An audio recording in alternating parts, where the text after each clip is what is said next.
Halo teman-teman, jumpa lagi di Xiaoxie Channel. Malam ini aku dandan khusus cuma mau buat konten. Nah, kali ini aku mau ngomongin tentang tas anak SD di Jepang. Nah, mungkin dari teman-teman semua ada yang udah tahu kalau tas SD anak Jepang itu tuh disebut juga tas Nobita ya. Itu mahal. Ya, emang bener. Tapi aku mau ngomongin itu nanti. Aku mau ngomongin kayak gimana sih tas Nobita itu, dalamnya kayak gimana, desainnya seperti apa aja yang perlu dibawa anak SD di Jepang. Sebenarnya aku mau ngomongin juga tentang persiapan masuk anak SD di Jepang, tapi mungkin nggak di video ini, di video selanjutnya kalau teman-teman mau lihat. Oke. Sekarang ini bentuknya, ini cukup berat ya buat anak SD kelas 1 SD yang badannya masih kecil sebenarnya, dan terbuat dari kulit. Cuma aku agak kecewa karena ternyata walaupun mahal, ini terbuat dari kulit imitasi. Jadi sekarang udah nggak ada deh yang jual kulit beneran gitu ya.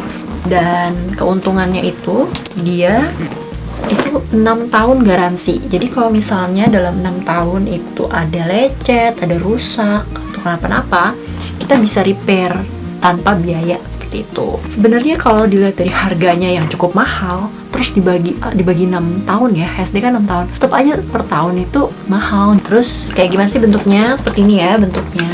Di sini ada warnanya. Kalau warna tas anakku warna hitam, jadi biasanya anak laki-laki itu warnanya hitam, kalau anak perempuan warnanya merah. Tapi seiring dengan jalannya waktu, desainnya sekarang udah macam-macam, warna juga nggak terpatok hanya itu aja. Ada warna coklat, ada warna abu-abu. Sekarang perempuan juga ada warna biru muda, pink, sesuai dengan tren saat itu gitu. Nah, sekarang itu lagi tren Anna dan Elsa ya kalau nggak salah. Jadi sekarang lagi banyak banget tuh warna biru laut sama warna ungu.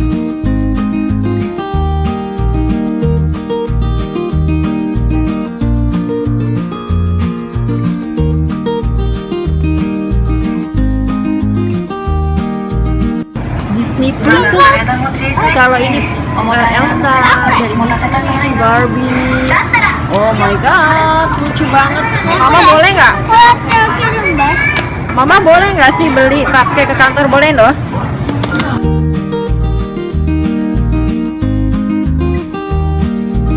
Tapi di sini kalau bisa dilihat ini warnanya kuning, itu sebenarnya bukan warna asli, itu hanya cover aja. Cover itu hanya untuk anak kelas 1 SD. Kenapa harus ada cover dan itu harus warna kuning? Kenapa? Karena jadi anak SD di sini anjurkan untuk jalan kaki dari rumah ke SD. Karena anak kelas 1 SD itu masih kecil ya istilahnya dan belum terbiasa jalan jauh. Jadi dikasih cover yang warnanya mencolok. Jadi kalau misalnya ada mobil, motor dan lain-lain, bisa ngeliat oh warna kuning, itu kan silau warna kuning. Tapi nanti kelas 2 harus dicopot karena udah bukan kelas 1 lagi. Nggak cuma tasnya aja yang warna kuning, anak kelas 1 SD juga perlu pakai topi warna kuning ya, supaya mencolok. Dari bentuknya, walaupun dia berat gitu ya, tapi dia didesain sedemikian rupa untuk enak dipakai di punggung seperti ini. Desainnya ada kayak bantalan gitu ya di punggung, jadi nggak sakit di punggung.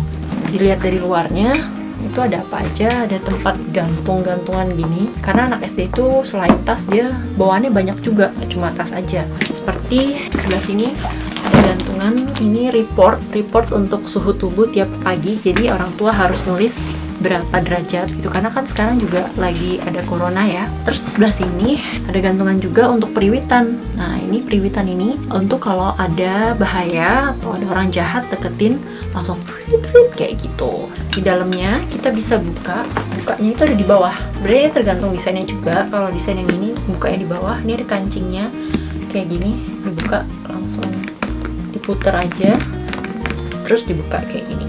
Terus nutupnya juga gampang, nutupnya tinggal gini, dia langsung ketutup sendiri gitu. Dalamnya kotak, dia keras ya, ininya keras banget. Dalamnya ada apa aja sih? Untuk kelas 1 SD pelajarannya kan masih sedikit, Sansu sama Kokugo. Sansu itu matematik, terus sama buku Kokugo itu buku bahasa Jepang. Selanjutnya yang perlu dibawa juga setiap hari adalah Jiucho, kayak buku untuk menulis bebas, menggambar dan lain-lain. Aku suka gambar kayak gini, lucu banget kan, Minion. Terus ada tempat pensil, dan yang paling penting lagi adalah ini dia, kantong Renrakucho. Renrakucho itu di dalamnya ada macam-macam.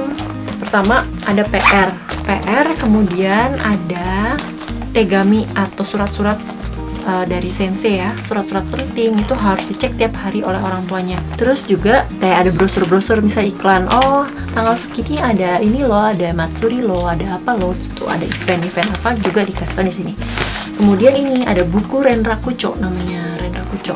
Jadi buku ini tiap hari ditulis oleh sensei. Oh hari ini ngapain aja, hari ini ngapain aja, semuanya ditulis di sini. Jadi orang tua wajib baca. Sebenarnya aku malas karena ini urusan papinya. Dan kalau misalnya kita punya report atau apa yang perlu disampaikan ke sensei, misalnya itu ditulis di sini. Itu bisa juga anaknya sendiri yang nulis juga nggak apa-apa. Dan senseinya tiap hari baca Renrakucho ini, kerjaannya banyak. Kemudian di dalamnya juga ada ini kantong. Nah ini terserah sih, bisa dimasukin atau digantung juga nggak apa-apa. Ini kantong isinya adalah lunch mat atau alas buat makan dan sumpit. Jadi itu harus dibawa pulang dan dicuci tiap hari, harus ganti. Kalau anak aku nggak cuma bawa ini aja, tapi juga bawa bento. Karena kan anak aku nggak makan pork kan, karena di sini serba pork. Oke, kemudian ada isinya ini dia. Renrakucho lagi, satu lagi ini khusus untuk gakudo. Gakudo itu sebenarnya adalah tempat penitipan anak ya kalau abis dari sekolah. Kalau dulu kan di Hoikweng namanya, itu anakku di Hoikweng atau TK ya, itu bisa sampai jam 6 sore orang tuanya kerja. Nah sekarang sekolah itu kan SD cuma sampai jam 2, setengah 3an gitu. Dan kalau orang tuanya kerja kan gimana, di rumah nggak ada orang, jadi kita titipin namanya gakudo. Itu kayak tempat bermainnya untuk anak-anak SD. Itu juga harus ditulis berapa suhunya dan lain-lain.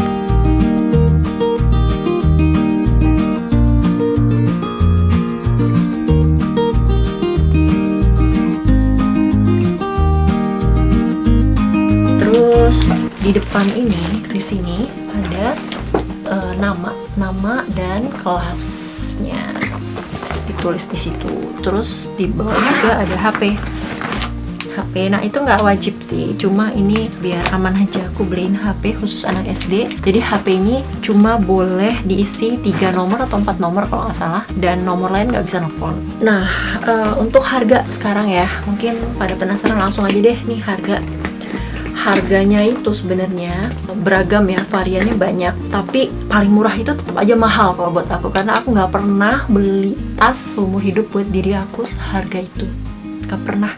Ini adalah tas termahal yang pernah aku beli dalam hidupku dan untuk anakku, cuma bisa dipakai untuk 6 tahun. Harganya itu variannya ada mulai dari 30.000, sebenarnya ada 28.000 yen juga ada, tapi kualitasnya nggak bagus.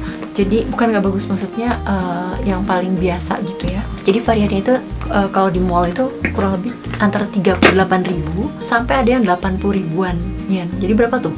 Kalau dirupiahin 38.000 ya kira-kira 4 jutaan satunya, sampai 8 juta, 9 jutaan. Nah anakku nggak yang 9 juta, nggak, yang ini 48.000.